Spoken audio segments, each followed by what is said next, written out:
Welcome to Unheard Voices, Race, Racism, and Riots, a virtual panel discussion brought to you by Goodstock Consulting. For those of you who are new to our community and work, Goodstock was launched in June 2018 to empower leaders from various sectors, healthcare, education, the private sector, you name it, to more effectively engage underserved communities to drive and sustain change among Black and Brown people. The three partners of Goodstock, myself included, Kimberly Butler-Willis, say hey, Kim, and Dr. Ebony Hilton, live and direct from the hospital, are the partners of Goodstock. And we have been so blessed to have Jocelyn Rogers on our team as communications coordinator and supporting our efforts for quite some time now. Breaking bread is a concept that we developed with Jocelyn earlier this year that we planned to bring people together to have conversations over dinner about race, about diversity, about equity and inclusion. The key part here is dinner, hence breaking bread, to engage in all of those conversations about how they're happening in the United States today. And Lord knows that things have taken on all kinds of new directions. Yeah, so COVID kind of squashed our dinner plans, right? But nonetheless, we're still coming full force right at you. And I just want to take a minute to spotlight our girl, Joss, before she steps out to lead this conversation. Yeah, I met Jocelyn about a couple years ago now through a past mutual colleague. And this really speaks to my favorite adage. Your name is all you have, and you better stay ready. Y'all, Jocelyn told our mutual colleague and our friend that she was moving back to Charleston. And so our friend insisted that we connect. Well, Jocelyn was so persistent. Like, she made sure that we connected. And not only that, but she came to the meeting with notes. And she came prepared. Listen, prepared and with an ask, okay? She was very clear about what she wanted, and she essentially sat to the table in Starbucks and said, I want to work for Goodstock, and I want to work for Goodstock so bad that I might even do it for free. Yes. Like, we didn't have no money. We didn't have no money, so I was like, look at Jesus. Look at this gift. Prayers answered. And she's been a gift. Like, she was just so poised and so polished, and from day one, she's really been everything that we've needed to grow and enhance this business. So though you may not see her all of the time with us or even in pictures, or just know that her time and effort has contributed to some, if not all, of what you guys see. Absolutely. She is our rocket. We're so excited to see her lead her first Breaking Bread discussion. Go, Josh. Listen, I am so excited because Jocelyn has come together with these amazing group of young adults. And if they're anything like Jocelyn, I know we're going to be into a very engaging and stimulating conversation, because like I like to say, it's Kim and Kelly. They're old now.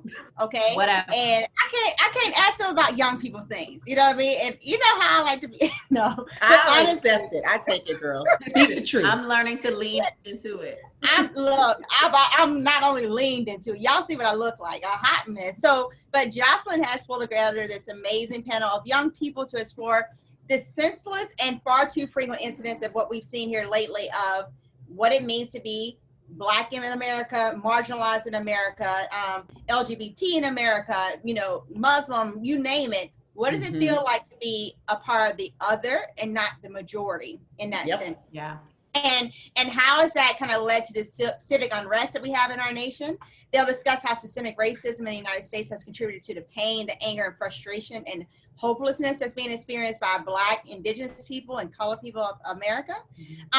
And here's the thing, grown folks out there, we need to have these types of conversations with these young voices, because they are literally our future. They are present, right? They're the ones that are going to be taking care of us when we get actually old. So without further ado, we're going to hand these things over to Jocelyn, and we know this is going to be in great hands. It's very informative. It's going to be a powerful discussion. And then we'll join at the end of the discussion with our own questions for about 45 minutes that we'll kind of participate. So, yeah. Patients try to stay alive so Eb can join us back too. Amen to that. And to Ebony's point, grown folks, y'all listen to this conversation. We got to do more listening. So let us hop off and listen. Take it away, Joss. Bye, Joss. Bye. Bye, y'all. Cool. Well, thanks everybody for being here. So we're just gonna hop right in. That was quite an introduction, so like no pressure or anything, but let's do this. So we're just gonna start with some really brief introductions. So if you guys just wanna go and say, we talked about earlier, so your name, what you do, where you are geographically, and your zodiac sign and the characteristics. So if anybody wants to start, and then I'll just kind of pick after that. I'll go ahead and go first. Hey, my name is Natalie Ocean. I am currently based in Memphis, Tennessee, originally from New Jersey, did some time in Charleston. I currently work for a healthcare tech startup called MedHall here in the Memphis area. And my zodiac sign, I figured I'd go ahead and get over with first, is because I'm a Gemini, and everybody seems to have negative things to say about Geminis. But some of the good things about us that you all love and admire are that we're very adjustable and we are very quick-witted. So the jokes are coming at you. Come on with it. True. Who wants to go next? I'll go ahead and go next. I'm Cordell Austin. I work in the field of ABA. I work with kids with autism, and I also work in counseling at the Savannah State University. I'm a Virgo, and things that people like about us, we're patient and we're understanding. Love it. Lundy, you want to go next? No problem. So yeah, I'm Lundy. I'm based out of Oxford, Mississippi, from Batesville, Mississippi, which is not too far apart. I currently work for a multimedia company called Sip Talk. I'm a community manager / social media manager. And my zodiac sign, like the lady that went first, is a Gemini. People do have a lot of things to say bad about us. I'm not sure why. But one of the most common traits and ones that I love, and it speaks to my personality, is some people call it two-faced. I say versatile. So we're able to like really switch up. And I think that speaks to who I am as a person really, really well. Thank you, Lundy. Josh, you want to go next? Yes, like she said, I'm Josh. I'm from Charleston, South Carolina, but I'm currently based in Columbia, South Carolina. I go to the University of South Carolina, and I'm a senior studying mass communications. I'm the president of Brothers of Nubian Descent. I'm a Scorpio, which we also have bad things said about us. I don't know what the beef is, but it is what it is. The trait I feel I connect well with is ambitious, because I go after what I want, and everything I say I'm gonna do. So go Gamecocks. Elisha, you want to go next? What's up? My name is Elijah. I go by Eli. I host a Facebook Live show called Talks with E, and I have an upcoming podcast called Hot Boy Radio. I am also a Scorpio, and one thing people don't like about us that we're very intimidating. I'm myself very intimidating in my workspace. People be like, oh my God, like he's so scary, but I'm really not. I just good at what I do. That's all. Thank you. Tanya. Hey, I'm Tanya. I currently am in Charleston, South Carolina, originally from Florida by way of New York City. And I'm a postdoctoral fellow at MUSC, where I study trauma and addiction. I just finished my PhD, so that's nice and weird. I'm a Cancer, and so we're kind of like old people, because we just are maternal and really like to care for people. So it's probably the good quality I have from that. Thank you. And again, thanks everybody for being here. And just really quickly, Jocelyn Rogers, born and raised in Charleston, currently reside. I work in clinical research at the Medical University of South Carolina, and I am a Sagittarius, and I'm very proud of that. I think that the characteristic that relates to me most is I'm just very straightforward, and I'm like a straight shooter, and I think that's a common characteristic for most of us, and I embrace it very well. So that's it. So y'all ready? Yep. All right, let's get started. So the first question is, what is it like to be the only minority on your team? And what do you have to sacrifice to be the only one in the room? So you can answer both questions, one of them, but just kind of speak to being the only person in the room on a team of other counterparts? Well, I would say for me personally, for me working shoe business at Journeys, when I first started out, I was like maybe 1 out of 3 minorities who used to work there, Black and brown. So when working with other people, it wasn't awkward, but it was like something I have to get adjusted to. Something I had to sacrifice is, of course, my slang, the way that I act, and the way that I talk, something like code switching. So it's like the not usual me and the usual me are like kind of battling to figure out like, what am I going to do? What am I going to say? Like, can I say that? Am I allowed to say that? And it's a lot. That's a Yeah, very and I'll jump in and say, this is my favorite question to answer, so it's probably going to be the longest y'all going to hear me talk. So thankfully, this scenario doesn't apply to me in my current role, but I've definitely had situations recently and in the past where I've been the only Black woman or just Black person in general, either in the office or in the department that I'm working in. And one of the things that always runs through my mind, especially as I'm like getting acclimated with the role, is, am I being asked to do certain things because I'm being tokenized for my skills or for my input? And so that's always something that I always have in the back of my head, because a lot of the times when I'm in meetings, especially, I'm a big note taker, and that's just the way I process information. So I need to write down, document notes, hear what's going on before I contribute. I can't just react or speak off the cuff as some people can do to contribute to a conversation. And so a lot of the times when people see that I'm taking a bunch of notes, they're like, oh, are you going to send out the minutes afterwards? And I'm like, well, this is my meeting that I facilitated, so no. But if you would like someone to do that, I can find someone for you. And again, not to diminish those roles or those jobs, because I've definitely been in those shoes where I've been either a secretary or a minute taker or an admin assistant in some aspect. And there's definitely a level of respect to be had for those individuals in those roles. But it's very disheartening to see that because you're the only Black person in the room, because you're the youngest person in the room, there's an assumption to what you're there to contribute to the meeting or to the discussion.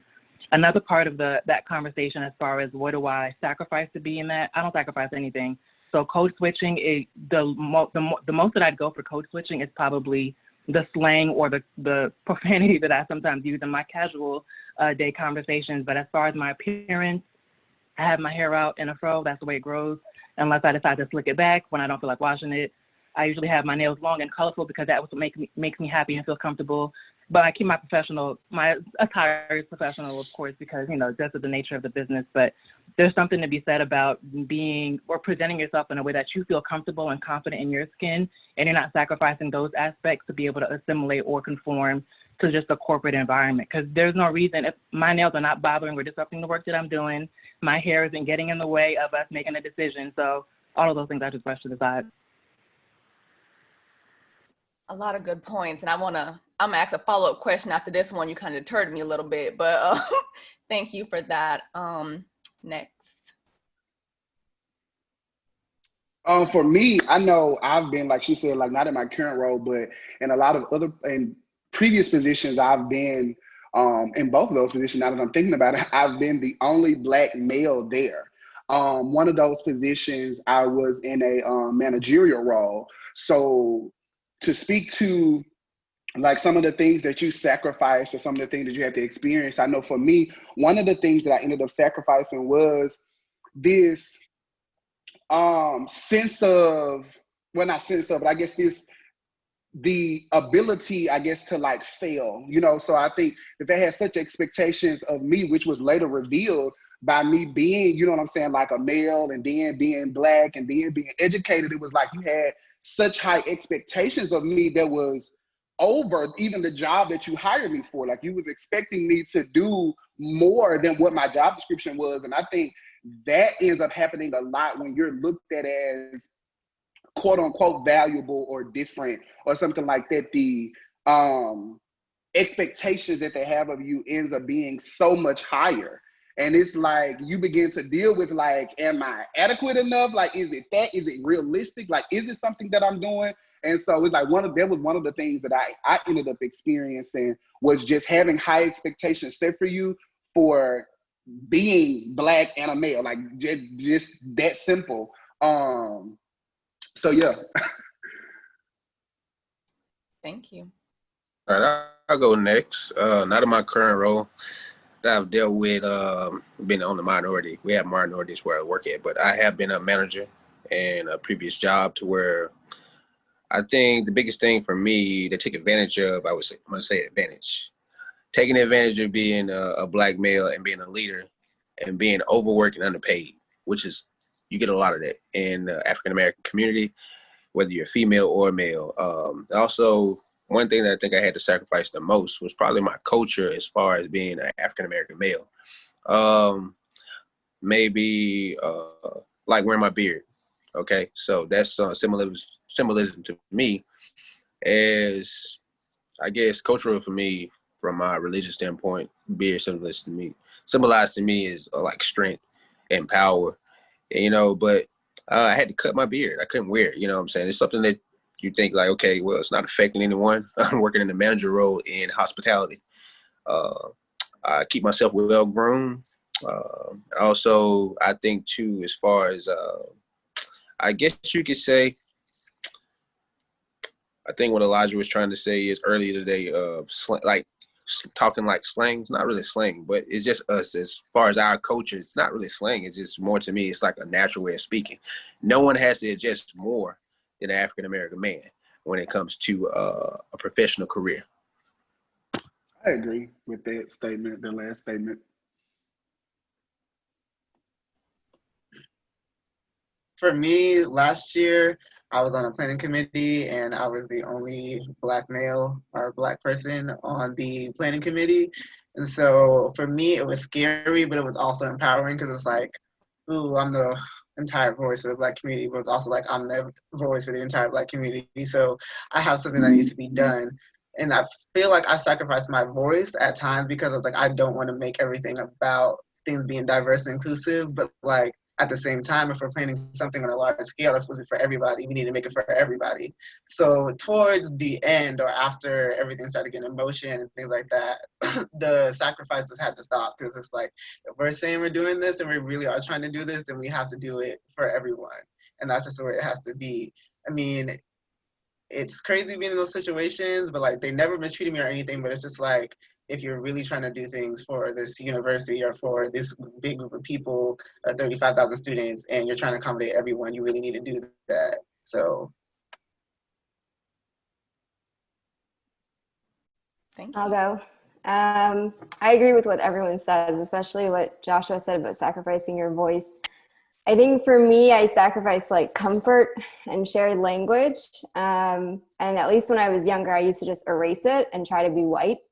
And I think that when you have different holidays and when you have different traditions, trying to explain that and ask for time off, then explain what it is and explain who you are feels exhausting. And so sometimes I would just bypass it and for a long time, just whitewashed myself. And then only through really maturity, growing up and seeing more people like me, I think I realized that I don't have to change for other people, that I can like take up space. And that I feel like now I can't go back. Like I refuse. And so that's been empowering to like not let people's assumptions drive the way I act. Thank you. So based on what all you guys said, I'm gonna throw a curveball in here and you guys can answer it if you so choose, and if not, then we can just go on to the next question. But what do you guys think is about the representation of like leadership in these organizations or just in the country in general, with like sports teams, managers and owners, presidents of these large corporations and institutions, and them not really being representative of the general population? Does anybody have any thoughts or ideas about that perspective? Off the top, I do. me.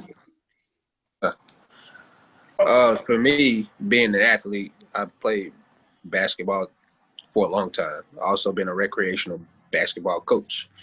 When you don't have that support from the higher ups, it makes you feel like, well, is my voice being heard? Typically now that you have, I don't want to name drop people in the professional industry, but you have some owners in the NFL to feel like, it feels more so like, do what I say. And your actions speak louder than words, but you don't speak up for the people that are actually in your organization that are actually giving you paid. It's just like, okay, I pay you to do one thing. I didn't ask you to do this. And it's kind of like putting you to the side, like, okay, are you supporting me or is this more political? And I think that gets in the way of a lot of things when it comes to sports. And I do want to commend those sports owners and leaders that are taking those steps to say, you know what, it's been long overdue. These people need people stepping up for them, because in the past, it's been that if we see with Colin Kaepernick, your job's going to be in jeopardy. So you, Lundy. Yeah, for me, I think it speaks to a lot of different things. If we're talking about the leadership in regards to COVID, or we're talking about the leadership in regards or response to racism in the Black Lives Matter movement, I believe it begins to open up the conversation for me in regards to the disregard, right, for not only people of poverty or people living in poverty, but also working class people, even middle class people. The leadership of the country, the leadership of these, multi-million-dollar, billion-dollar corporations are all ran by the same percentage or type of people. People who are wealthy, people who come from wealth, people who only can view life through the lenses of wealth. And so I think that it just speaks to how often and how much this country disregards people in the poor, poverty, middle, working class, socioeconomic status. I think that you just begin to see how they really, really, really don't care enough for those disenfranchised communities and those disenfranchised people. Yeah, and I'd add to both of those points. I think it's specifically in response to Lundy's point about COVID. Some of the things that I always cringe whenever I see: breaking news, racial disparities found in healthcare sets, breaking news. I saw something on Twitter earlier this week or last week, and it was like breaking news or shocking news, and it was some kind of headline around Black women's hair being not seen or not deemed as professional in spaces, and I'm like, hello, like what's breaking about that? And it's like if there were people in positions of leadership that had or that were representative of the communities, none of these things would be coming out as breaking or as shocking, Right. as if it's the first time anybody's discovered or come up with it. These are things we've been living with for decades and centuries and years beyond that. And it's just interesting to see people that are in positions of power that are not representative of the communities and see how they make decisions that impact those people. And it's like there's no regard or there's no consideration of how that's going to affect them for their specific needs, because there tends to be like a blanket response or a blanket decision that's made that's supposed to cover everybody. Yeah, it may work for this population, but how is it going to impact all these other disenfranchised or underserved communities or low-income communities? I'm always grateful to be in a position, going back to our earlier conversation, of being the only Black person in the room or the only minority in a room, because I'm like, okay, not necessarily that I want to put myself or give myself the responsibility to speak for everyone, but I can at least insert my voice to share that perspective of who's missing from this conversation, who's being left out of these decisions. So there's definitely much to be said about misrepresentation in leadership for people that they're representing or that they're making decisions on behalf of. Yeah, I saw that news article too. It's like new research shows. I'm like, that's not new research. But if you lived it, experienced it, felt it, you would know that. But it's not my business. Anybody else wanna join in on that question before we go to the next one? I just wanted to say, I totally agree with what everyone said, but it feels like capitalism. Like capitalism works in a way where it focuses on the buying and selling of people. And I just feel like it's so, I don't know, the blood of this country in a way, that it's irritating that you see it happen all the time from these leaders. And the image I had was of Nancy Pelosi in kente cloth. And I remember seeing that and being what is happening here? My God. The disrespect. Yeah, exactly. And I think, but for you to say that, I think that goes to even speak about when you don't have the representation in the room, right? When you don't have these people put in place and really listen to what they have to say, because it's you would have known not to do this. This isn't the response that the people are wanting to see. This isn't what they expect from you. They expect for you to get into, the rooms where y'all making laws, y'all creating these policies. That's where we need this type of concern shown, is in the policies, is in procedures, and all of these things. I'm glad you brought up that Kente cloth situation because I kind of forgot about that. But yeah, it's stuff like that that shows you like it's really a lot of misrepresentation going on. Good point.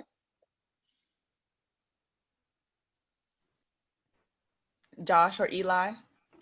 Or y'all good? Yes. Okay. So Lundy, that's a nice segue. So since the protest, we have seen everybody, Nike, Nickelodeon, everybody making all these statements. The Confederate and racist monuments are being removed in certain cities. They got the streets painted. Police departments have allegedly been defunded. The public statements from these major companies and institutions. So since we've seen all of this attention, what else do we want as a community, as people of color from these corporations and institutions in the country, the policymakers, everybody? Well, from my point of view, when the Black Lives Matter movement started, and you know these companies and stuff wanted to start these hashtags and segments and show that they care, I feel as though with me personally, this should have not been something y'all put as a flag. You know what I'm saying? Black Lives Matter movement is not a trend. And you know, when ever since June until now, you've seen Instagram, Facebook, you know, Nickelodeon, like she said, Disney, all of a sudden come up with these Black Lives Matter categories, these, you know, the flags and everything. And I'm just saying, like, this should have been something that long time ago. This shouldn't have been something new to y'all. Like, hey, let's jump on this trend of hashtag BLM, or we're all in this together, or blue lives, white lives matter, or whatnot. And I feel as though like this should have been something that should have started way long ago, not just now, because something big happened with the George Floyd murder and the Breonna Taylor and, you know, the Charleston 9, or, you know, this shouldn't have been, murder should have not made this a trend. That's all I have to say. Yeah. You made an interesting point. Let me segue off of Darius making a point of where this country stands when it comes to a movement of Black Lives Matters. You know, that's been a discussion for years since Trayvon Martin. Okay, the action should have been put in place. I'm not going to undermine what they're doing, like taking down racist monuments or painting Black Lives Matters on the streets. But what do we want and what do we need? I want to be in those rooms, like Darius said. I mean, we need to be in there when you're making policies, reforms, inclusion in this country to make sure that we are being not the topic of conversation, but we are a part of the conversation to making a difference for people that are living in poverty. That's more important to me than you going out here making a t-shirt for me or a commercial. That's just you just saying that, hey, we support your movement. And you keep going back to this, reverting into this, like, okay, well, what can we do? What can we do? What can we do? It's like being on replay. We need action. We need people saying, okay, all right, this is what you want. Let's go in the room. Let's talk about it. Let's make a discussion about it. Let's write something up. Hey, we're going to propose this in this state, in this county, and let's get the ball rolling. We need that kind of stuff happening. When we talk about the Holocaust, they pay reparation to these people that went through the Holocaust. Millions and billions of dollars. Okay, that's it. So you can go into a room and come up with a system that actually supports us, the people that built this country, and other immigrants in some form of way, not just financially, but also to build a heritage. You know, we need that. You just can't have like, okay, just pay them a stimulus check, $1,200 or something like that. But yeah, I want to say something before anybody says something. I'm sorry to interrupt.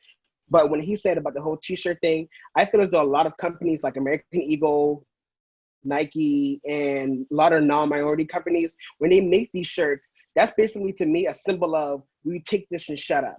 No, that's not what we need. That's not what we want. What we want is to be seen as equal. We don't just want a movement on a t-shirt and just call it a day. That's basically saying to me, that's basically saying, here's a t-shirt or here's a sticker, put on your car, and you can shut up, and then that's all we're gonna give you.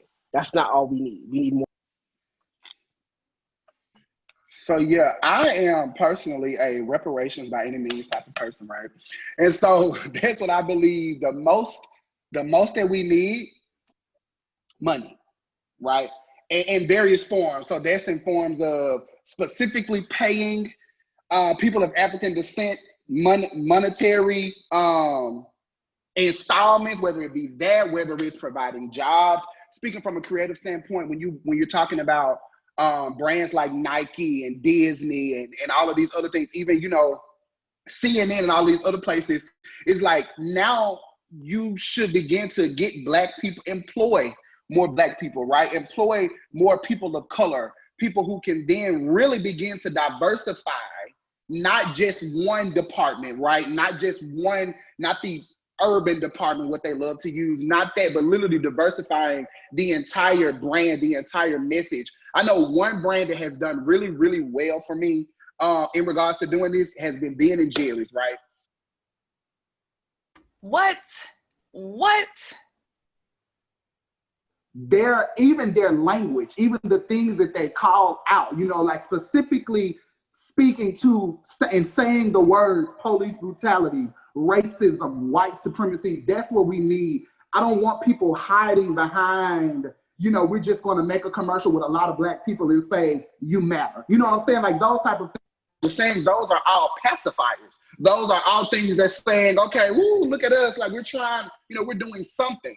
And it's like you said, all of these things have just been well overdue. Like these are things that it's like we shouldn't even be, and coming from Mississippi, right, we're dealing with just now redesigning a flag that has been racist from conception. And we're just now introducing a redesign and seeing how important that is. In other places, you just now have, these monuments being removed, reflecting back on their part of the question. And so it's like a lot of these things are pacifiers, well overdue. And it's like snaps and claps for that. But at the end of the day, for me, I need money, I need jobs, I need opportunities. Again, just reparations by any means for me.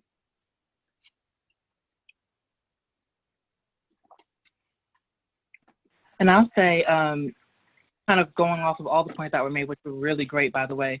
One thing, a lot of these responses are very performative, right? So there's a lot of opportunity to be in the spotlight, to capitalize on this moment, like we talked about earlier.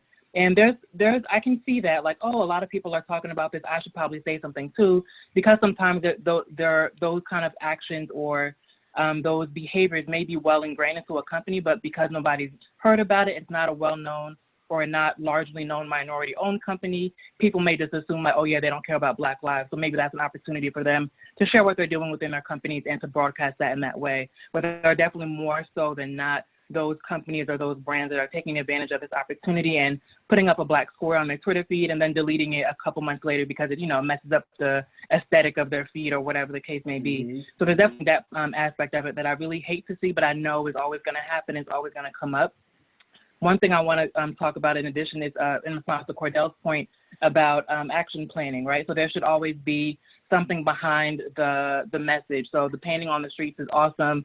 The flags and the banners are awesome. The messages on the social media, on the website are awesome for visibility. But what's really happening after that visibility dies off, right? Once you continue to add more things to your website or add more things to your feed, it's going to go further and further down where people aren't going to be able to see it as often. So what are you going to do to make sure that it stays at the forefront? What are you doing internally? And again, aligned with action planning is not burdening your Black staff or your Black team members to come up with the action planning for you. So it's always, well, what should we do? So what are we going to do about this? What do you think? And it's like, yeah, I'm going to contribute my ideas because I have that perspective, but the fact that you're coming to me is you telling on yourself that you never cared about this in the first place. So why don't you already have systems in place or processes in place so where you can come out or think about these things on your own and then maybe come to like one of your Black segmented groups in your organization to respond or provide feedback or input, not to create everything for you, because that's just adding on to the whole issue that we have here. Another thing I want to add is from a startup perspective, working in this new industry for me has also been interesting because there's been a lot of, even outside of the startup space, there's been a lot of, we're willing to give these companies this amount of money, or we're willing to mentor these companies, especially in the startup space. There's been a lot of, we're willing to offer Black founders 15 minutes of consultative time. One, what is 15 minutes going to accomplish for me that's going to move my business from where I am to where I should be? And two, again, telling on yourself, willing to give, willing to offer. Why aren't we deserving of those offers in the first place? Why is it now we have a carved out amount of time and a carved out period of time to reach out to you for quote unquote mentorship.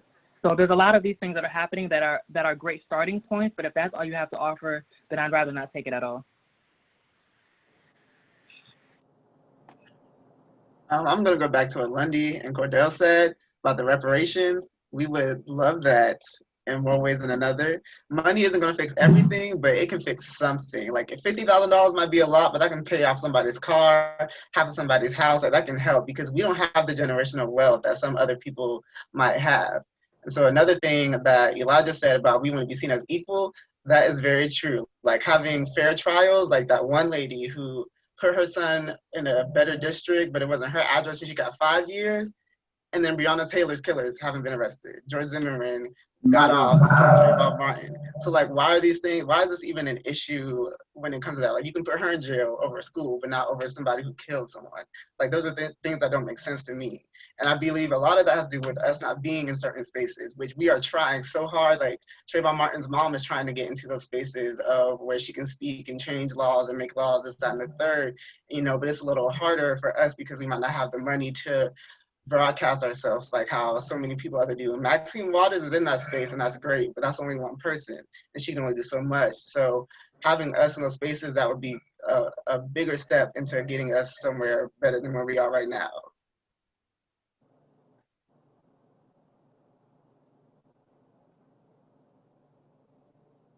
Anything you want to add, Tanya, before we go to the next question? Damn, I was processing. Okay. Okay. That was all amazing. I just like want to do snaps.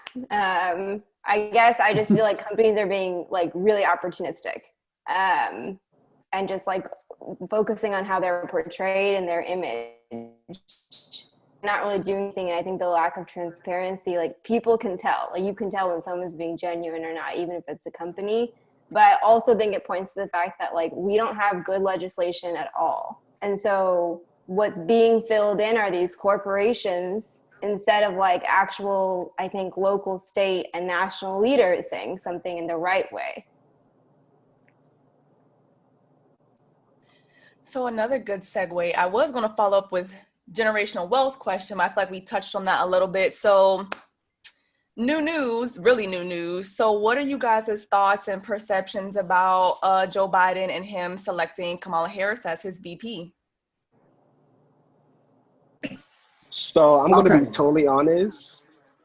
This is my first year voting.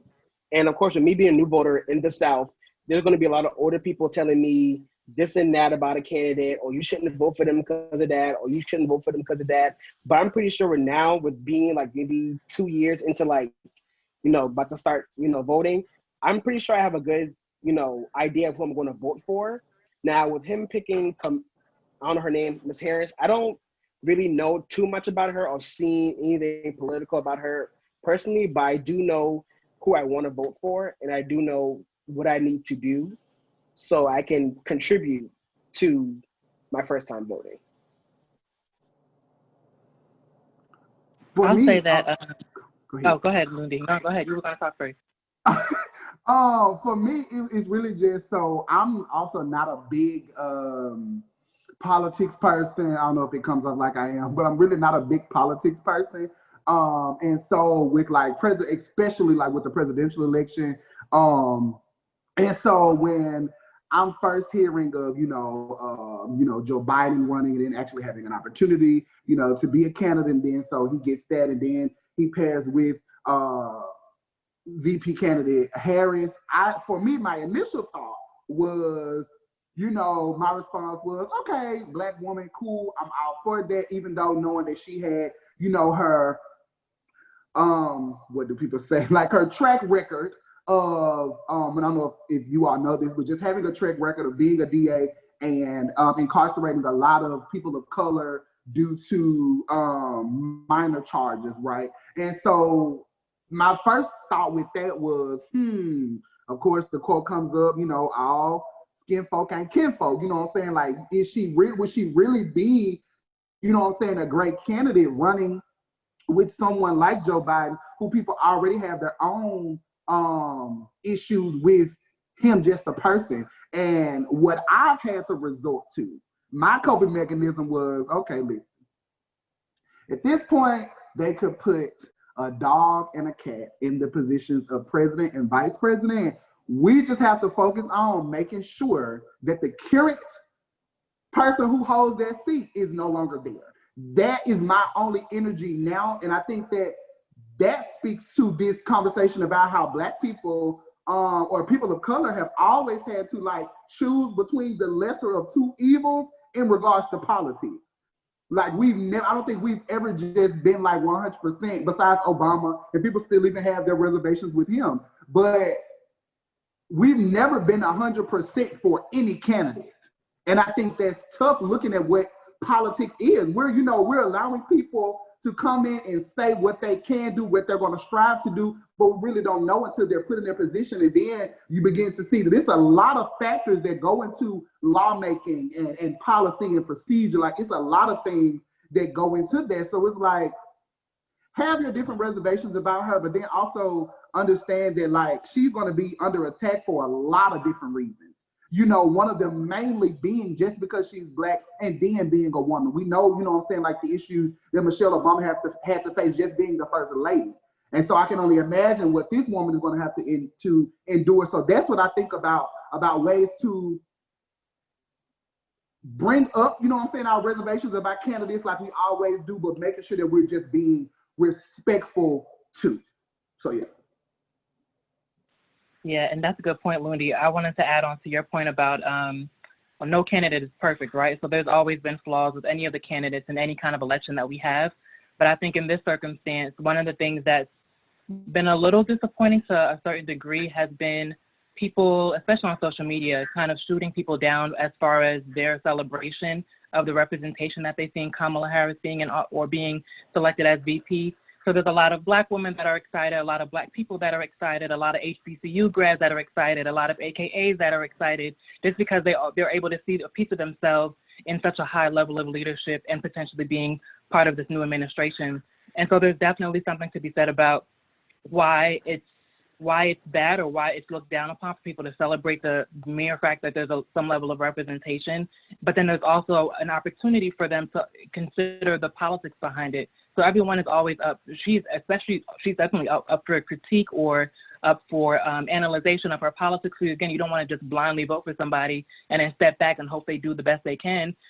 Because they're in that position of leadership that's being voted in by the people, they have an obligation to hear the people's concerns and to listen and take into what are the critiques people have on them and their processes or their politics, et cetera.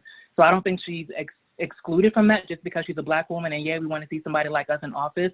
It's great that we want to see somebody like her in office, but there's all these things that you just spoke of that she needs to be held accountable for as well. Is this going to continue while she's in office? Has she been taking in the critique about some of the work or some of the areas of her track record that people have been having conversations about? All of these things are going to play into what the full administration is going to look like with her in that position.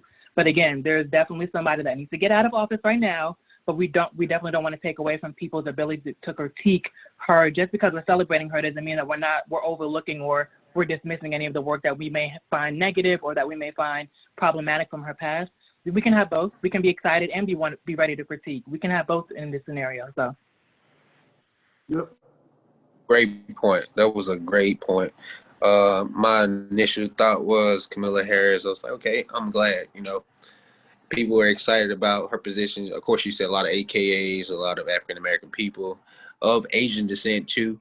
Are excited because, like, hey, she's in the second highest office she could be. Possibly be in the White House of color. And we recognize it. I don't want to take anything away from that. Since 2020 has been this kind of way it's been, it's just like, hey, can we just be happy for a moment? But let's get to the bread and butter of it. Like, all right, let's cut the BS. Let's cut the bullshit. Let me go ahead and say that. Let's cut that. Okay, all right. As far as her being a DA and what she's done to people of color, you have to recognize it. You got to be held accountable. We are in a country that's like so unforgiving. We contradict ourselves all the time, every second, every minute of the hour. That somebody gets into a position, the first thing we do, hey, well, what is this person like? Let's go find something wrong with that person. Not to take that away from Mrs. Harris. I mean, okay, she's African American. Like, I'm happy for that. We need something like that in the news relishing, but she's gonna get bombarded. just now, what, in the last 24 hours, they're questioning her ethnicity, like who she is, her character, all of that is going to come out. They're going to come out left and right. Who is she? Just been circulating memes of her putting Caucasian on her birth certificate. Little stuff like that. Just like really things like that kind of gets to you. Like, hey, well, and then you go back to Joe Biden. He's going to take an attack. They're talking about he looks like he has dementia. He's 77 years old. All that other stuff coming into factor. Him picking VP Harris as his running mate, more political, and the more votes he can get from our people. But again, when you talk about politics, it's nasty and it's messy.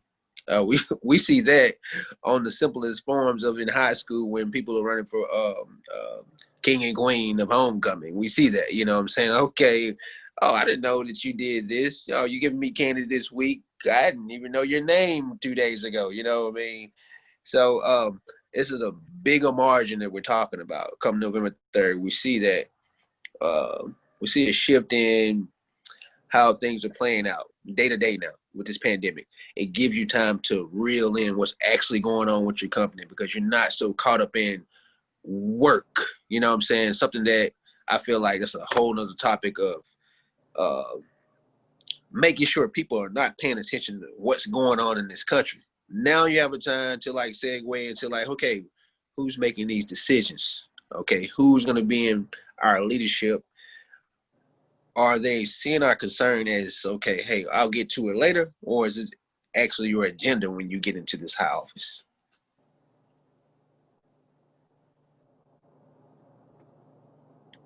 I kind of feel like I'm back in 2016 again, which was my first time voting. I had Hillary or Trump, and now it's Trump and Biden and Kamala.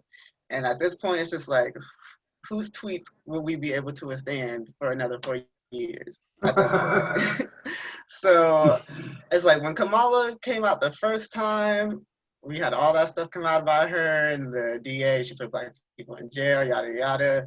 It's like, okay, we definitely don't want her. Then she dropped. Okay, we don't got to worry about her no more. Then 5,000 other people dropped. And like, now we're here. We've seen Joe and what he's done with Obama. So now it's just like, or what he's done with Obama. And so now it's like, what is she going to do with him?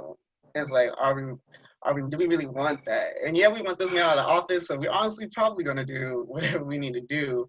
But it's just, neither of them are the greatest options. But, we're just going to pray for the best. So. Kanye's looking good. Oh, please. Absolutely. Listen, Absolutely not. look, there. Ooh, we. And something that Cordell said, which was about people beginning to question Kamala's blackness. I saw a clip of someone basically saying like, we don't have time now to begin to depict what, or try to depict what blackness looks like, because we all know being black people or people of color, like they looks a lot of different ways.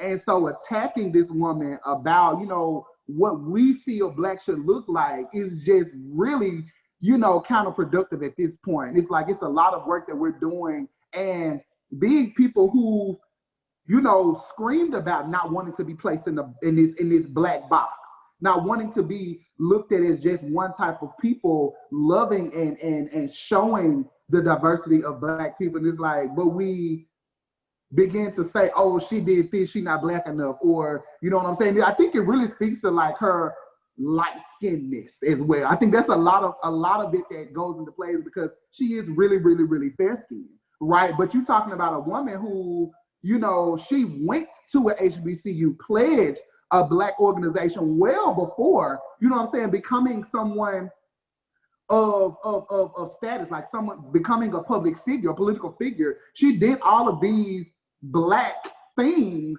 and it's like we still got to question like who she is because of what, like what and I, like I said, we understand the reservations that she had, because again, locking all them black folks up, I ain't with it. You know what I'm saying? Like those are the things that we need to talk about, but I'm not gonna say you not black, like, because you just are.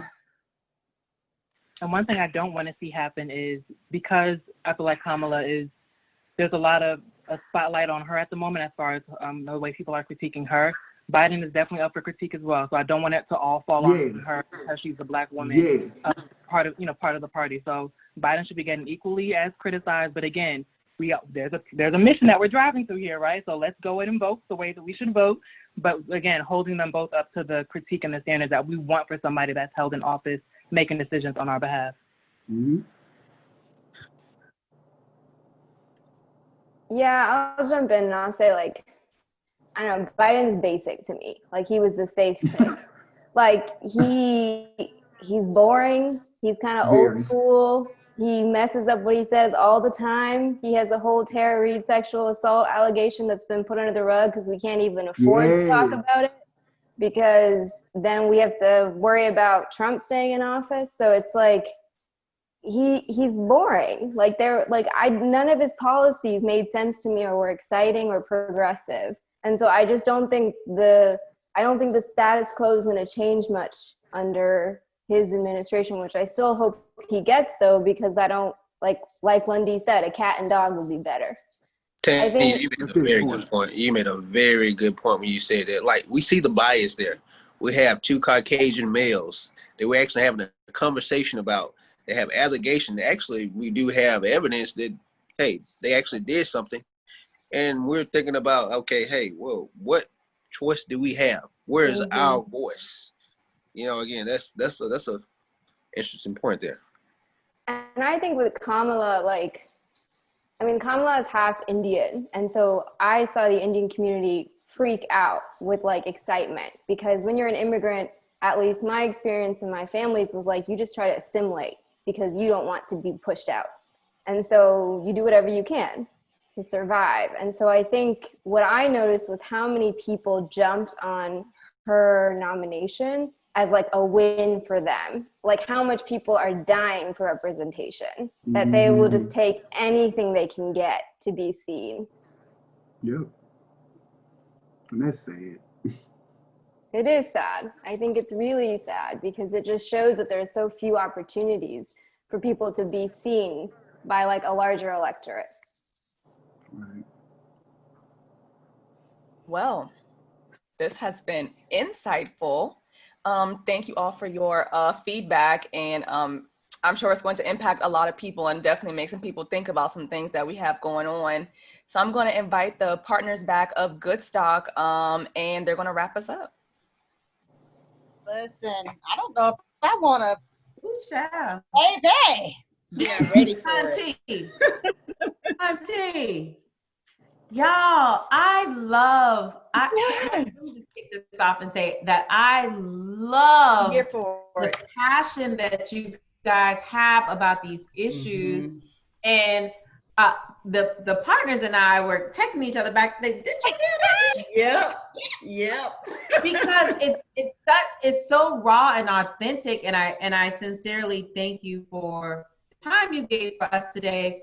But I do have one question that's haunting me. What can we provide you? Are we giving you the resources, the time that you need in order to put some legs on this passion? Like, what do you need from us as the generation ahead of you, or the people that may be just one step ahead of you, to prop you up in a way to help you mobilize all of the good stuff that you guys just talked about? Kim, you just made a very interesting point of saying that. A lot of the times when it comes to a generation before, especially my dad, he's now reeling in okay, hey, I need to listen more and also put my foot down, because now it's almost like our generation is always going to, well, I'm going to just give you my experience. That's all I got to give you, because we had people protest and march during our times, but when you have a generation after you, your kids, trying to be a voice, and you keep getting that kind of pushback from his era, look, okay, we've done this before. Hey, this is a new generation, man. You didn't even have a cell phone around at this time, or a platform, didn't even have a voice.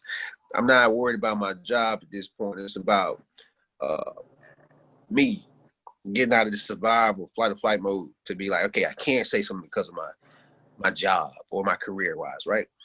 We're way beyond that part of being awkward and unsure about the future of finances.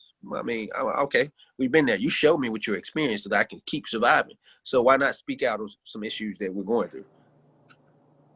Yeah, and I feel in that same vein that it would be great to see more support of the new ways that people are protesting or new ways that people are standing up for these issues. So it's a little bit different where, to Cordell's point, where the social media probably isn't there, or these other digital ways of communicating or sharing these messages isn't there. But there are things that, in addition to protesting, or things in addition to these silent marches, that can be done and that should be valued as well, because they are making an impact in one way or another. Everyone isn't the type of person who wants to be in a crowd of large people. Maybe they're the ones on the back end managing the social media, or maybe they're the ones on the back end gathering the material that's needed for these marches and these protests. So I think seeing more support of the new ways or the new tactics that the young generation is using to make their voice heard is really helpful. Natalie, can I ask a follow-up to that? Yes. I'd love to hear from this group. Have you participated in the recent protests? If so, why do you choose that specific form of activism? And then if not, what have you been able to do to make your voice heard, to have an impact on the issues that we've been discussing this evening? I think specific examples are helpful because folks might not always know what to do. And hearing from y'all, and I'm sure the experiences are varied, we're going to position people to get out there and really make an impact. So I'd love to hear from each of y'all. What have you been doing specifically that you're proud of and that you think makes a difference? Yeah, so I know for me, protesting or marching isn't my avenue. I'm very anxious in crowds of large people. And so just hearing the negative thing that sometimes happens in these situations is a little off-putting for me. So that's not my way of participating. So anytime that I see an opportunity to donate to an organization or a fund that seems legit to me, I go ahead and do that, especially with the bail funds that have been becoming a little bit more necessary, especially as people have been wrongfully incarcerated or locked up for things that don't even make sense. And then also just spreading the word. And I think for me, one of the things that I'm working on just for myself is, because I'm not doing the visual or the active part as far as protesting is concerned, is taking inventory on those ways or on those methods that I can be implementing to be useful, because there are such a variety of things to do. And I really hate to see, like I mentioned earlier, people downplaying or not taking as legitimate the other ways that people choose to contribute. And they may be a silent partner, so to speak, but they're still speaking up in a way that makes them comfortable and is still adding value to the movement.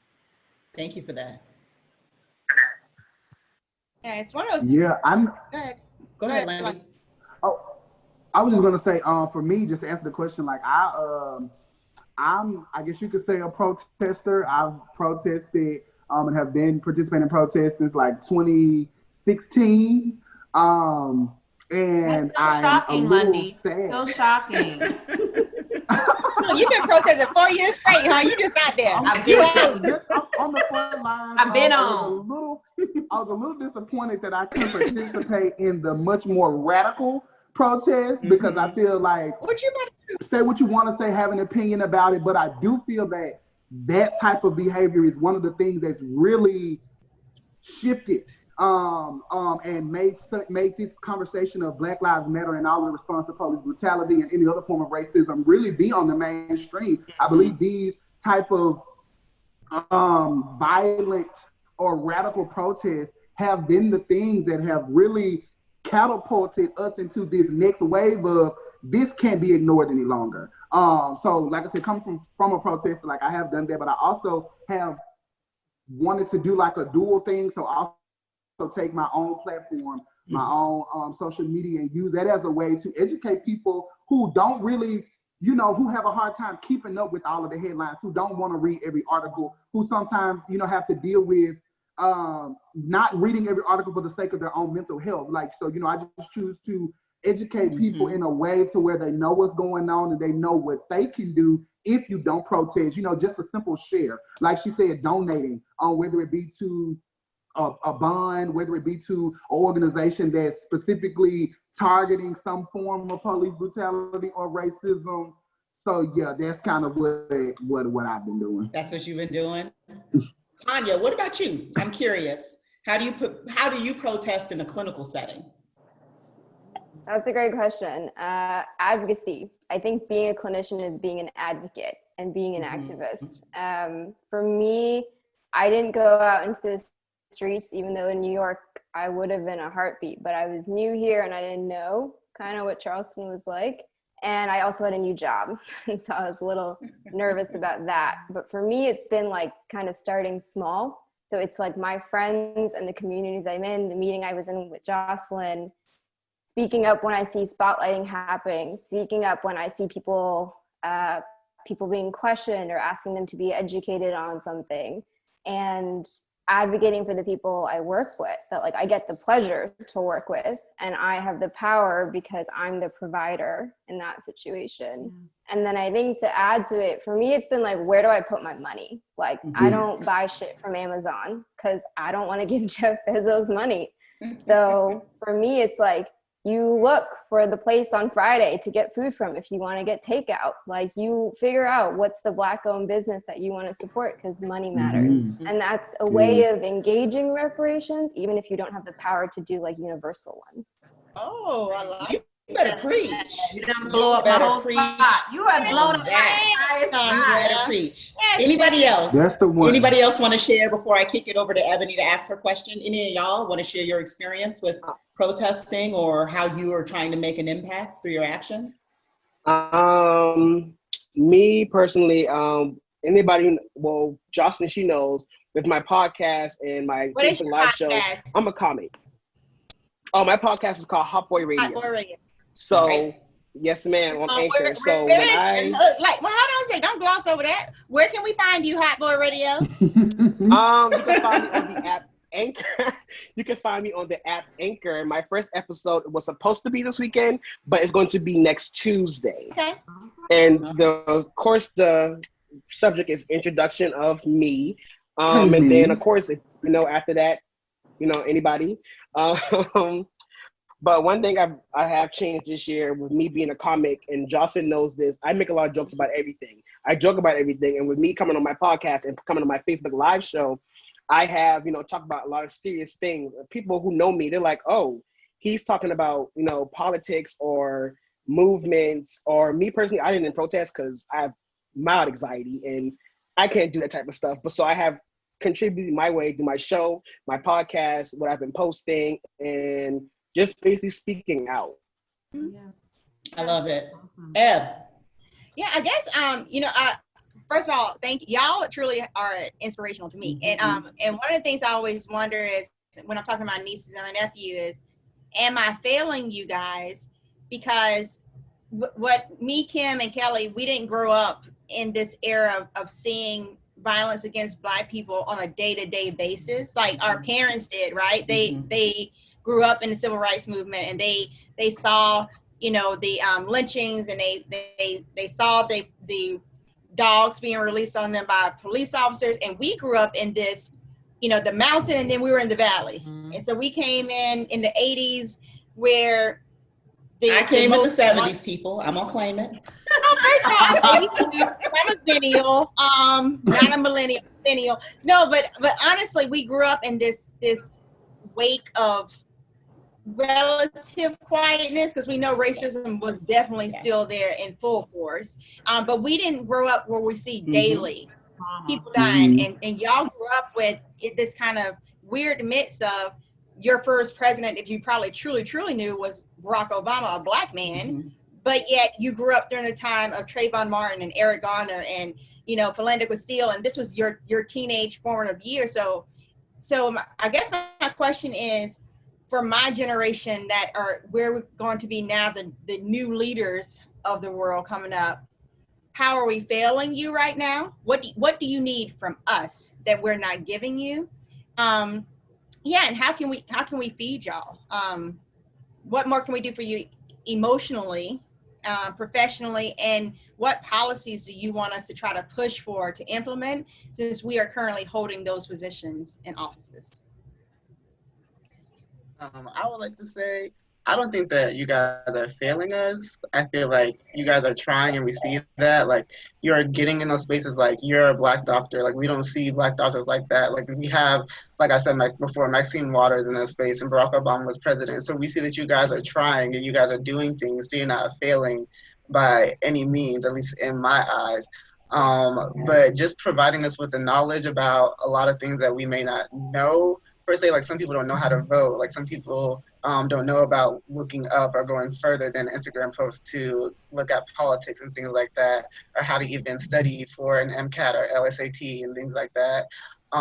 So just providing us the resources to even have that mindset to get into certain spaces that may not have been presented to us or presented to us formally. Thank you, Joshua. I say professionally speaking, again, I don't think you all have failed us. I think there's just opportunities to support in different ways.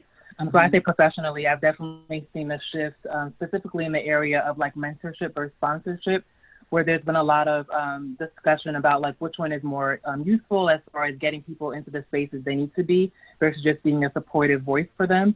And there's definitely an opportunity or a space for more of that sponsorship piece, right? So it's not just verbally saying, yeah, Natalie's a great candidate or so-and-so was a great candidate, but saying, Natalie's a great candidate, here's the work that she's done, she belongs right here, like being very specific and very vocal about where you see her fitting in these specific spaces and not just shooting a name into the dark and seeing what happens. Because sometimes it is helpful to get that those initial mentorship relationships developed, because I think that's what really leads to more meaningful sponsorship opportunities.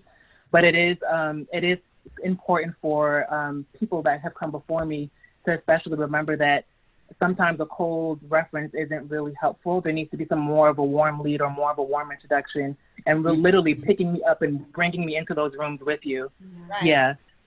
And then I'd also add that as far as going back to your point, Dr. Hilton, about the imagery, I was around, or I remember vividly when Amadou Diallo got shot in the hallway in New York and outside of his apartment.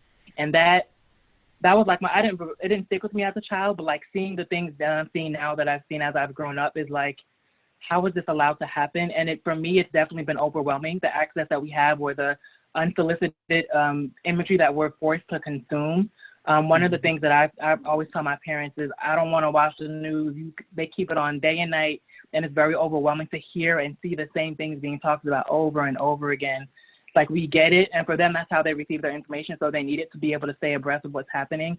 But for me, I have my social media. I'm going on my social media for entertainment and also to stay aware of what's happening, and so to hear in the background also when I'm trying to relax at home is to hear the news and all of this continuing to go on. It's very overwhelming and very draining. So I think that's another, and that could be in part a communication issue between the generations perhaps, is vocalizing where you're uncomfortable or where those things are making you feel a certain kind of way. So people have the space and opportunity to make those changes. Natalie, so when you say that, what I'm hearing is more mentee advocacy. So it's not just about having a mentor, but it's about advocating for that person. And that is going to require such a deep relationship. I think sometimes as leaders, professional leaders, we'll say, we'll be your mentor. And it's kind of a superficial kind of surface relationship. What you're asking for is true partnership. Like, you want to be in relationship with us as a leader. You want to be my work boo, you know? Right.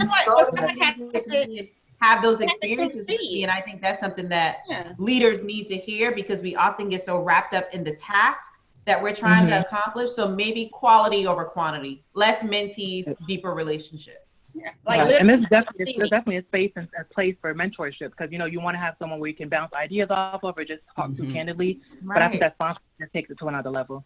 Yeah. You gonna say something, Mav? No, I was gonna say, like, for someone to truly see me. Like, you can't advocate for me and be a sponsor if you don't know like what literally makes me tick. Like, where's my passion? You don't even know I got a dog. Right, but honestly, it's like, let me tell you what's my why behind all of this. Why am I passionate about this? And so then you'll know exactly where I fit. Yeah. And so, and once you put me in that door, you won't have to keep me there. They're gonna want me there, right? So so I completely agree with you. Can I go back to something that Cordell said? Oh, excuse me, Cordell. Go ahead. You want to go? Okay. You said no one has to adjust more than an African American male. Okay. Right. Don't shift your glasses, Lundy. Shift your glasses. Adjust. Adjust. Because now that we are in this predominantly female space, I kind of wanted the ladies to react to that, because as soon as you said it, I wrote it down. I thought, excuse me, sir. Because I would argue that you have the male privilege that we don't often have. And so, but yeah, I'm a hush, and I'm going to ask for my sisters on the call to kind of give me some feedback from that. Well, I want to hear Cordell unpack it a little further before I chime in. That's so kind, Kelly. Mm-hmm. Oh, first of all, I was going to give you guys some praise, Kelly, Kimberly, and Ebony. Also, to being on this platform, to give us a voice. Ebony asked, what can we do as your generation to do better? Are we failing? You guys are not failing us. Just having this conversation and be able to be a voice. Also, too, you three, if it wasn't for you three, we wouldn't have a Jocelyn to give us this opportunity to have this voice. Mm-hmm. And I'm so happy to have her as a future sister-in-law. I mean, and to see her being able to push, you know what I'm saying, and to actually give people voices in areas that maybe you don't have. Like, where do you go to get that? And you guys see what a blessing you are to her to expand on us, you know what I'm saying, in our professions and our views on things, because I can't just call up CNN or MSNBC and be like, hey, I got this, opinion and stuff like that. But yeah, don't try to butter us up. Don't try to butter us up. I almost felt the tear. Now you got to go for it. Back to what you said, Kimberly, about me saying that African American men don't have a lot to sacrifice the most, and what I meant from that, because I meant it. Yes. to me personally, to me, looking at it over history and my sisters, my mom, I feel like that women of color are like they're disrespected at a higher level, like crazy level, right, across the board. What I meant by as far as sacrifice, when you look at it, to me, as being an African American male, like, look, whatever we say, this is what you're gonna do. We're gonna incarcerate you. It doesn't matter what you do. We can put it on the news. We're gonna kill you. We're gonna show you this imagery. We're gonna put it out there, and we're gonna show you. You know what I'm saying? To me, biggest thing to me is imagery. Imagery. What you see. What you see. You know what I'm saying? And seeing is believing. To see me out there and we see a George Floyd, Ahmaud Arbery, get actually executed and murdered, and then and to have that displayed from Trayvon Martin, even before that, Emmett Till, you can go back as far as that if you want to, the countless others that have lost their lives in this system of oppressors, to see that, like, okay, hey, we're going to sacrifice. It's more to like life, you know what I'm saying? We'll kill you and we'll show you that we kill you, you know what I'm saying? And also too, being on a job, like for me, in past jobs that I've had, hey, I had to do twice as much to show that, hey, if you do something, it can be minor. I can tell you this. I had a job previously, not previously, but I think I was 22, 23. I got wrote up for not filling the cookie jar. I was a night manager, right? We got more things important to be dealing with in the hospital. Yeah, filling the cookie jar. I was in the manager role at a night manager at a hotel setting. And I did all the paperwork. So we good for the weekend. We're sold out. I got this. I got us 2 or 3 groups booked. I've exceeded more than anybody else here, and a professional. I'm always getting compliments, But I forgot to fill the cookie jar, and the manager at the time, which was a Caucasian woman, she's a Republican. She made it known that she was a Republican in her views. And she wrote me, so, yeah, you didn't fill the cookie jar, and that's something that we need. I was like, whoa.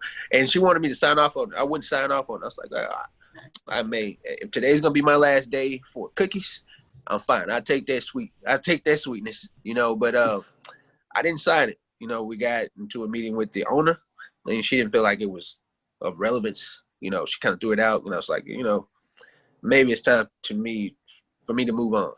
Just something that's small like that. You know, that was a sacrifice for me looking at like the African American male, like, wow, what is this? Why are we even having this conversation, Mm-hmm. you know, about cookies, you know? Okay, now I'm Yeah. sorry. Now I feel bad, y'all. I'm sorry, ladies.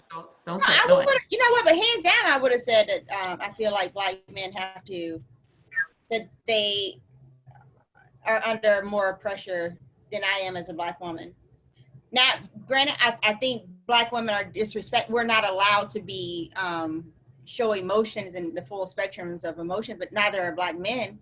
And you know, if you do look at the numbers, black men are more likely to fall victim to being murdered, to being fired, to being, suspended from school. Actually, young girls are getting suspended from school. I think at a higher rate than young black boys. But we know that for instance, I had one of my colleagues say that he intentionally wears a pink lead apron at work in order to make himself look less threatening to people. Mm-hmm. And I was like, oh, I wish they would be threatened by me.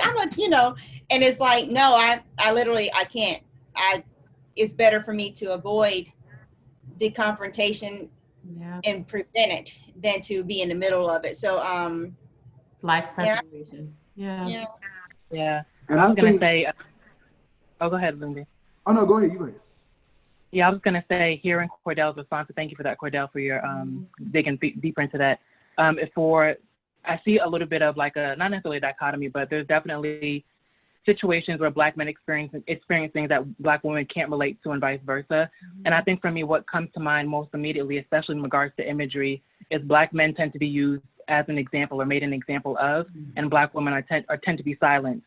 So thinking about the murder that recently happened, so we have George Floyd, we have Breonna Taylor, we have Ahmaud Arbery.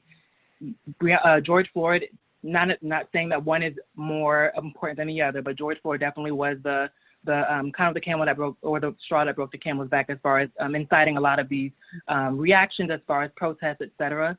And Breonna Taylor's name has kind of fallen to the wayside, where people are like, hey, don't forget. So I think for black women, there's definitely a silencing aspect to like what they sacrifice as far as being the only ones, just being black women in general, while black men, to Cordell's example, tend to be used as an example or made an example of, for people to understand this is what happens when you do this kind of behavior, when you defy me, even if the action isn't necessarily a defiant behavior.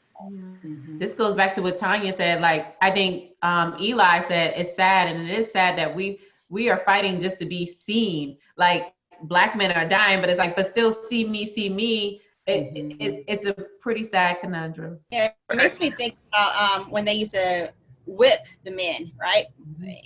In slave times, more the men were being made examples of, if you get out of line, I'm going to whip you.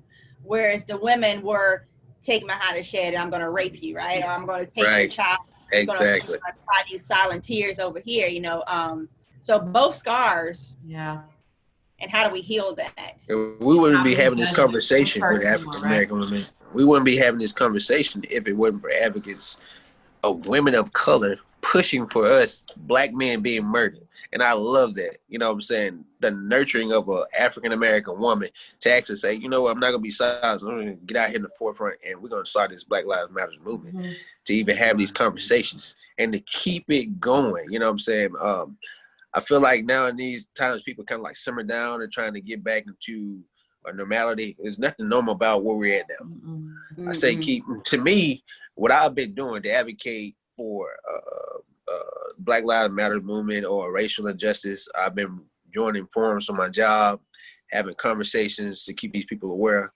And I was the only male, it's like 30, maybe 30 other people on there, but I was the only black African-American male on that call. So I kind of spoke up and said, like, look, you know, hey, well, they're asking, like, what can we do different? I was like, well, imagery, the biggest thing, like you guys, you see on the news, you keep showing. I would much rather not keep looking at the news to try to explain to my sons that'll be 12 and 13 this year.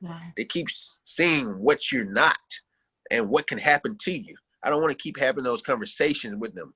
Hey, I want to have the conversation, son. Like you see on movies when they have in-home dinners and stuff like that. The biggest issue that they have maybe is if you're going to be the king of a prom or something like that. Something minor like that I can actually teach you and not relegate back to hey, son, your life may be in jeopardy. Survival. If you go out here and Survival. yeah, it's a survival thing. So I think that's the biggest thing for me is imagery. Like, what are you showing me? What are you showing these kids? Because it only takes so much. What you can take. Yeah. Thank you. Lundy, you were going to say something. I didn't want to wrap them up. I knew he was going to say something, and I wanted to give you that time. Yeah. Oh yeah, ahead, no Lundy. problem. I was just going to speak to like you all were saying, like great points from everybody, but just speak to the erasure of Black women in regards to you know, like everything that we, you know, we deal with as Black men, you know, like he said, the imagery and how we're made an example of, and that has a historical context, right? Book breaking and all of those things where you saw these things, and just to speak to how it is a very important issue about how a lot of women have been erased, not only in regards to like Breonna Taylor, Sandra Bland, you're speaking of even trans women, you're speaking of women who are in these political roles. Like it's a lot of people that I know that don't even know that it's two women who started the Black Lives Matter movement, you know what I'm saying, like who were first with it. And I think it's important to make sure that as Black men, and of course as other Black women, to make sure that we're not continuing or not enabling the silence of Black women in regards to police brutality, racism, white supremacy, because what I've just understood now is that I don't have the energy or the time to go back and forth on, oh, I'm a Black man, I got it worse. Or no, Black women have it worse, because that's a struggle Olympics, right? We can point out the areas in where we're disenfranchised more if we want to, but the biggest thing is that we all experience this in some form, and if we don't band together, if we don't begin to lift each other up and make sure we're all highlighting the problems that all of us face, please. Then what are we really doing? You're right. You got it. Right. Jocelyn, I wanted to kick it over to you to have a couple of closing words before I wrap us up today. Jocelyn, how do you want to close us up from your perspective? This was good. This was good. I mean, that's all I can say.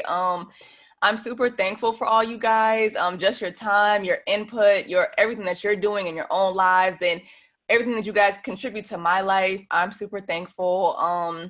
And let's get this out there. Let's make sure that people see it and that they hear it, and that we continue to have more conversations like this. I don't want this to be the last, the first. Like, we need to do this again more often and continue it. And bring other people to the table with us. So thanks, y'all. Amen to that. You know, to our panelists, thank you for sharing your perspectives this evening. I gotta say, I have learned so much from you this evening. Jocelyn, I think that you did an incredible job. We honestly have been here taking copious notes. We're nerds, y'all. Yes, indeed, we are nerds. I want to wrap us up with a couple quotes that I captured. I mean, y'all were bringing the zingers, but I have a few that I want to share because truly y'all brought the heat. One quote is, I feel like I sacrifice my voice at times because people don't want everything to be about diversity and inclusion. Another one that hit me at the core was, forget breaking news. These are things that we've been living with for decades and for centuries. Another one is, if that's all that you have to offer, your quote unquote willingness to help, I'd rather take nothing at all. And then the last one I'll drop on y'all to our viewers is, let's cut the BS. No, let's cut the bullshit. I'm gonna say it. And so with that, I would again like to say thank you to our panelists, to everybody out there watching. Please be sure to follow Good Stock on all of our social media accounts, YouTube, Twitter, LinkedIn, Instagram, you name it. Y'all know we have a lot to say. What is so deeply gratifying, though, is that we don't have to be the ones to say it, because we got a generation behind us that is bringing the heat, that is bringing the passion, and that is bringing the fire. So keep tuned in to Good Stock Consulting and keep doing what you need to do to make an impact on your world. And find out about our guests below. Yep, check out the comment sections. All right. Thank you, guys. Thanks, everybody.